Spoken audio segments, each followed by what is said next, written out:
Hey, what's going on? Dr. Mike Nelson here, and talking about the nutrition program here for level 1, level 2, and level 3. So again, these will be a little bit different depending on which month you're looking at here. But level 1 is where you want to start for just the basics. All right, so it's going to walk you through step 1, step 2, and then sometimes there'll be an option that says if that's too hard, here's an even simpler version of it. So for example, in this one, we're talking about some protein here, and there's even an option to make it more simple. And it'll usually have a compliance goal at the bottom, and then some type of tracking, right? So in this case, we're just tracking protein in this particular month. So meal 1, meal 2, 3, was it a training day? And then you can add any notes that you want. Usually the goal is going to be most of the time 90% compliance. So again, if we look at a level 2, it's going to be a little bit more macronutrient based. Now again, this for macronutrients, it's going to be impossible for me without a whole bunch of questions and honestly a little bit of trial and error to figure out what your exact macronutrients are. So this is set up specific to the program that you're looking at, the goals of it, and also just based on my experience working with people. So this should work for most people. Now again, there's going to be outliers on that, so just be advised. But in my experience, this is going to get you much, much closer than what most people are doing at this point. So step 1, this is usually going to be based on body weight. And I've got an example below here.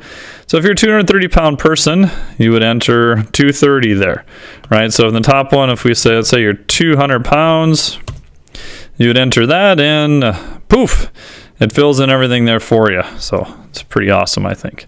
If you're looking at a 230-pound person, the macronutrient here is protein. So if it's an off or a cardio day, these are the ones you would use for that day. If it's a weight training day, these are the ones you would use for the weight training day. You'll notice that it's divided into 2 groups, kind of the leaner gains, or if you kind of gain fat easily, or if you're looking for more pure mass or you're a hard gainer. They're going to be slightly different. So if you think you're trying to do the more mass program or you're a hard gainer and you feel like you're just getting fat, then switch to the leaner gains once, right? So if you're a female and smaller, you're probably going to be more on the leaner gains just because your body weight is smaller. And of course, it'll still scale to body weight also. And again, there are some exceptions on that. I've had some female one-on-one clients that were eating way more than some of the guys I was working with. So again, just a general statement.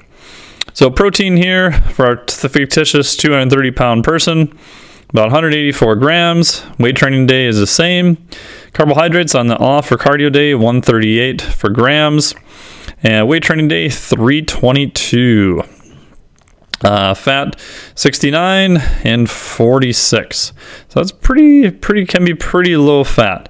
Again, in general, we don't want to see this one go much below 30, but you have to be a pretty light body weight to push that down to 30.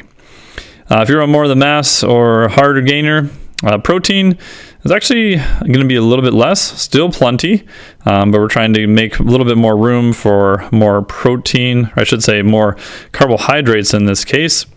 So your off day carbs 207, fat's a little bit higher 92, weight training day carbs are much higher 368, and fat is 69.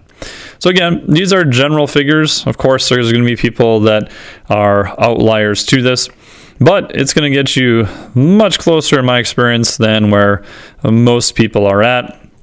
You can use a tool like such as MyFitnessPal in order to track this, and your goal is the 90% compliance of the numbers below, and that should get you pretty good.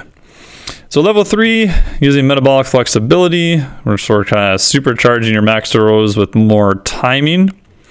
You'll notice that it's very similar to level 2. The only difference is you've got a note over here on the side regarding training. So here's an example of our fictitious 230-pound person. So macros here are the same, right? No need for them to be different. And it'll say how many to bracket around your training. So here, 30 grams of protein is 30 to 90 minutes pre-training, and 40 grams of protein post. 50 grams of carbs within 30 to 90 minutes pre-training, and 40 grams of carbs post. So if you're on the more mass hard gainer, very similar protein, but significantly more carbs. 80 grams pre and 80 grams post. So of this number here, so if we add 50 plus 40 is 90. Of that number there, 322. So if you want to do this and do some math here, I know math is horrible. 232 would be the amount of carbohydrates that would be distributed throughout the rest of the day. Right? So this total amount here includes the amount pre and post. So this number doesn't change, just where you're moving those amount of carbohydrates is different, right? So that's the difference there between the nutrition on level 1, level 2, and level 3. And for level 1 and level 2, you can use something like MyFitnessPal in order to track that. Thanks.